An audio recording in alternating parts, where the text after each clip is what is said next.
The Daily Derech. We are walking the path of holiness.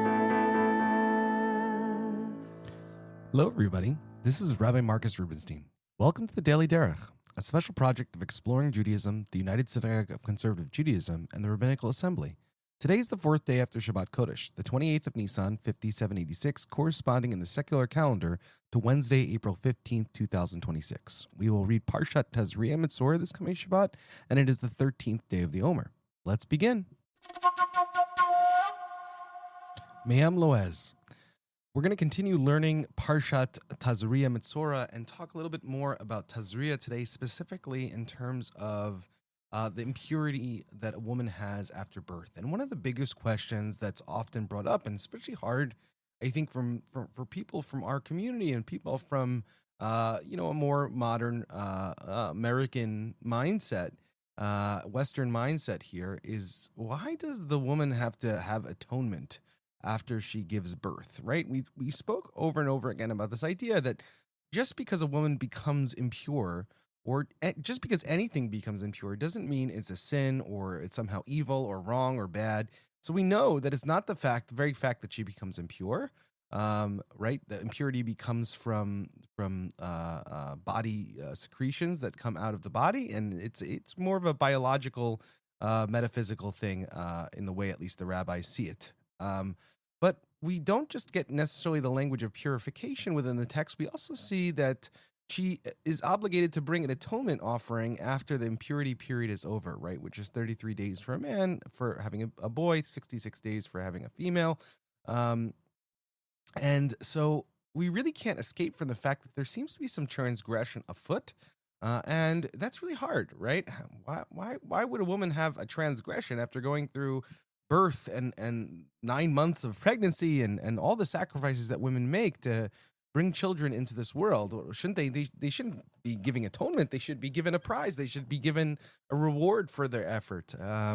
So what's going on here? And maybe how can we draw out some wisdom from this? Because it's really important that we don't just throw out Torah sources that make us uncomfortable, or Torah sources that don't fit in our preconceived philosophy. But rather, we should assume when reading sacred texts that there's some wisdom it has to offer us, even if at first it is troubling. And certainly this question and this problem is troubling within the text. So the Me'am Loez here tries to bring a collection of different rabbinic responses to why the woman has to bring an atonement offering. What is she atoning for?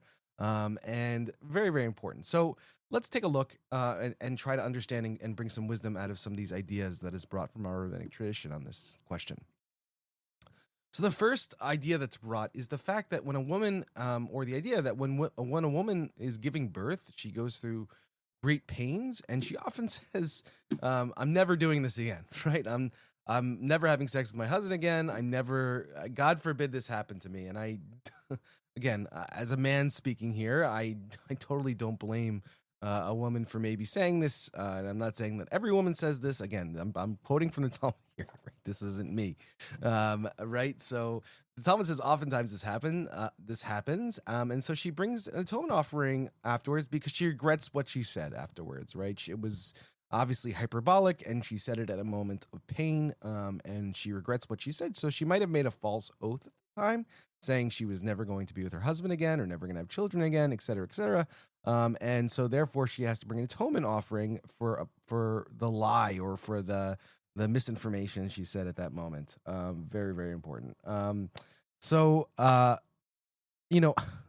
it's again, this teaching is hard because, of course, not every woman does this. And it's not necessarily, obviously, universally true. Shouldn't her pain be taken into account? The fact that at the moment she was coerced by her pain to do this, and I think that's a really good point. I think that's really important to take into account. But what really is going on here?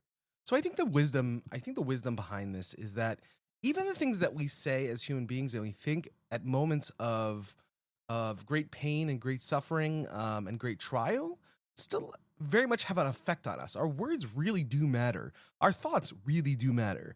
And so the Torah requires us here to make an atonement that we lived in a reality at that moment that wasn't quite true, right? Because that reality that we were living in, that reality of God forbid I did this, or why did I do this, or why did I come here, and what's the point, and this, and everything like this, and some of the horrible thoughts that one might think do have an effect on us, even though they're totally understandable of why someone might have them at the time.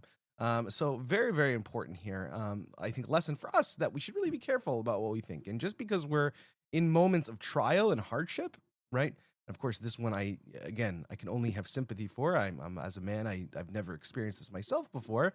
But just extrapolating into general moments of suffering and hardship, right? Even if we say things at that moment that we don't mean, they still have a negative effect on us. And this atonement is a repair of that. And I think that's a very important lesson for us to bring home from this, and maybe some wisdom that we can gain from this, to be honest, difficult text that we live with as Jews. Mishnah Torah. We'll continue with the Mishnah Torah here in the foundations of the Torah. So it begins, we're going to learn the 5th and the 6th halacha of the first chapter today. And where we really left our heroes off, where we left the Rambam off here, is specifically with this idea that there is no truth like God's truth. Why? Because God is independent, meaning God's existence doesn't depend on anything else. And actually, it's the only thing in all of reality in which has a completely independent existence and doesn't exist based off of anything else, while everything else in existence only exists dependent upon God. And so that's where we sort of left off our discussion. Rambam continues on the 5th halacha by saying the entity is this Matsui, and it's interesting, this term is used so often by the Rambam, this first existent, it's a very philosophical term, right? This first existent should be identified as the God of the world, the Lord of all the earth. And I just want to stop at this expression here. I often say to myself, there are so many people in the world who say they're atheists, but then seem to believe in God, right? And oftentimes I think it's because they're unwilling to apply the language of God to what they actually believe. And here, I think the Rambam is sort of responding to this, right? If you come to the point where you say there's a Matsui in the world, there's a first existence in the world that creates everything else, or there's a single energy behind everything, or energy that is transcendent throughout the earth that's constantly manifesting all of the world, right? Those are all synonyms for God, right? And also, often the hardest problem is not to believe in these things, that there's a first cause, or that there is a central energy that runs. Actually, I think if you sampled a lot of people, they would really believe that in truth. But the real difficulty comes from putting the word God upon that definition, because we have so much baggage with all these other things that we need to believe about God.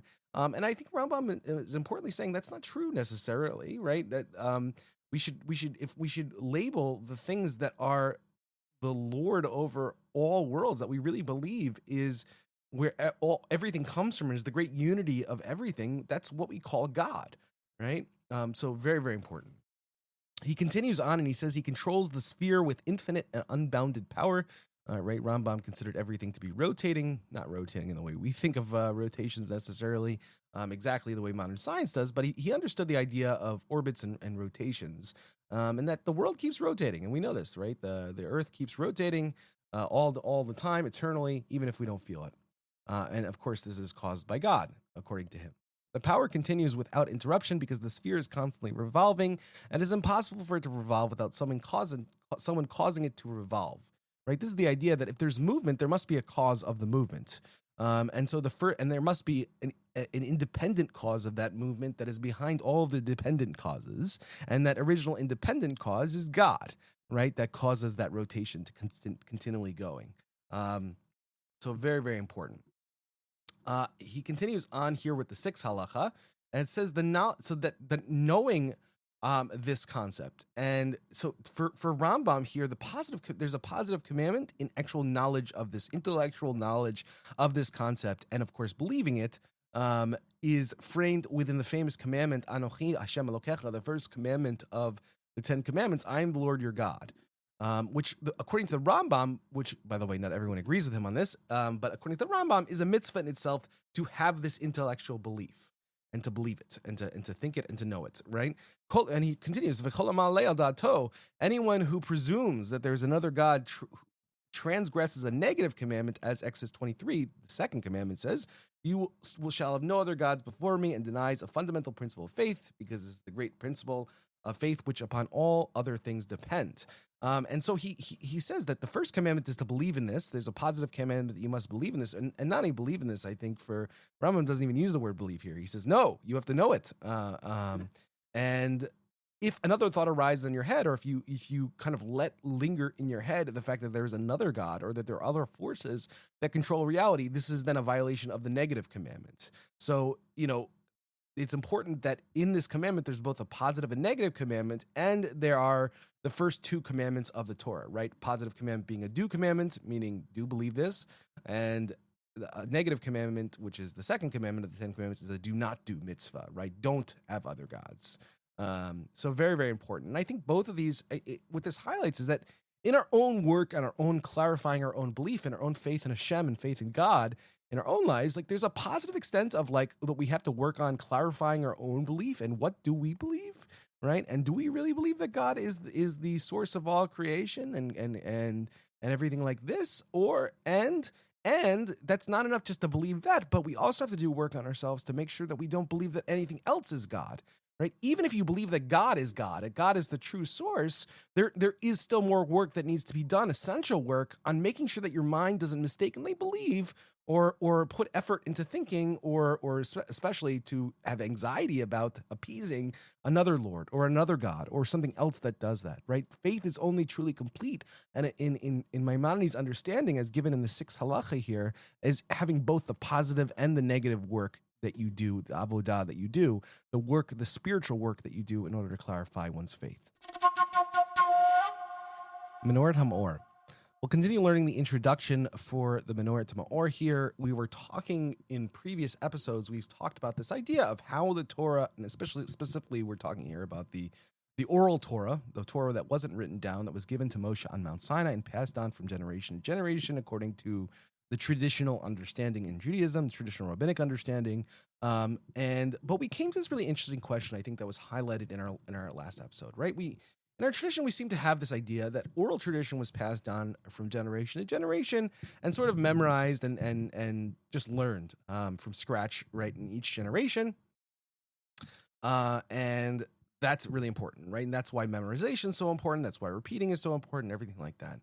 But we also seem to have this tradition within the rabbis, an early tradition, that all of oral Torah or oral laws of how we pray and our oral tradition can be derived from homiletical derivations from the written text of the Torah itself, right? And so again, and we talked about this idea that there are rabbis today who think that that's the case, that everything can be traced specifically to a derivation of the text, and there are also rabbis today who really believe that it's just oral Torah, that it doesn't, the connection to the original text is not absolutely necessary in that regard. So what's the deal, and how does the Menorat HaMaor square these two understandings? And everybody, I think, in who is a deep thinker of Judaism has to deal with this eventually, of how this really works and sort of what their orientation should be. And it's interesting, I think, the way the Menorat HaMaor sort of understands it. So the Menorat HaMaor tries to circle the square here by saying that in truth, it is true that the oral Torah is not necessarily all within its source connected specifically or derived specifically from the Torah. So at first he seems to be relying very much on the sort of memorization, pass on from generation to generation concept. But what he seems to say is that the rabbis still often and tried to speak in the manner of derivations from verses. Why? Because that helped them actually memorize the system. If they could understand how it's derived or how it's connected from the written Torah, it helped them to sort of organize the material in their mind and help them to remember it in practice, right? Much easier than just remembering random facts is to see how they connect to a central document and are derived from it. And if you can learn the laws of derivation, you could sort of learn and help remember how to how to remember these laws. And I think this is a very interesting concept. This kind of gave me pause when I learned it, because I never really thought of it like this, right? Where the truth of the matter is really Judaism is passed on from generation to generation. It doesn't all actually derive from the text itself. That being said, when you can create a verbal, some sort of homiletical interpretation that connects it back to the written text itself, right, it actually helps to remember it. And this actually, I think, really goes well with my own way of learning Torah, and what I suggest to people, and especially rabbis, but people who are really want expert level of Torah knowledge. It's not enough just to read rulings and try to memorize them. Important, right? Because that actually teaches you how to practice. And sometimes you have to do that. But if you can actually understand the derivation of where this comes from and sort of the textual history of how we got this tradition and how it works as part of the larger system of Judaism, they're actually, for me at least, I'm able to remember the law better. And so that's why I try, when I generally read halachic works in my own private studies, I'm always reading the commentaries and trying to derive how the law came into existence and sort of the logic behind it and what it's based on. Because for me as a rabbi, yes, this requires more work and more intellectual effort, and it definitely makes progress slower. But once I actually understand the halacha and once I understand the derivation of the halacha, I'm actually able to remember it better in the future, which I think is really, really important, especially when it comes to halacha and the practice of Jewish law. But he doesn't stop here. He also points this in Menorat HaMaor in the next paragraph to actually theology and general theologies. So he says, likewise, when they wish to speak about general principles of the commandments, their reward, their promises, their punishments, and the fear they inspire, they would elaborate on them in a general way, because this is a great need and a foundation of faith, to warn the wicked so that they turn away aside from evil path and to encourage those who walk on the good path. Right. So he says actually, and seems to connect it here, although I don't know if they're 100% connected, but seems to say that it's also important not just to get so stuck in the homiletical details of how everything derives from the text, but also to speak about general principles in general, that it's not enough just to know what to do and how to practice and what the oral law, but also what the oral law has to say about philosophy and theology of our general beliefs that we should say, because why? Those actually help us to be good. Right? Even if you know all the details of the halacha, right, and you know what you're supposed to practice, if you don't have that general faith in theology and philosophy and belief on the importance of these matters, it's very hard to maintain righteousness in this regard. So very, very important here in terms of our and in terms of our own practice and in terms of a lived Judaism of actually practicing Judaism within the real world. This is very, very important.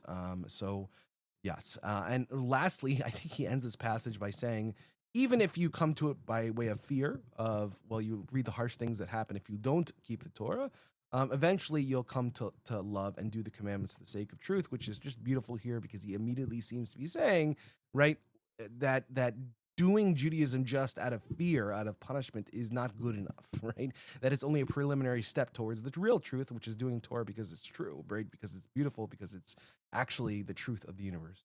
Well, that's it for today, everybody. Thank you so much for listening to the Daily Derech. If you have any questions, comments, or concerns, please feel free to email me anytime at rmr@templeofaaron.org. Thank you so much for listening. There are so many people to thank, and you can look in the show notes for that. And also, if you want to know and see any of these texts in the original, we actually have that too. You can actually find that in our episode description. So look in each of the episode descriptions and you'll find that information right there. Thank you very much. Have a great day, everybody.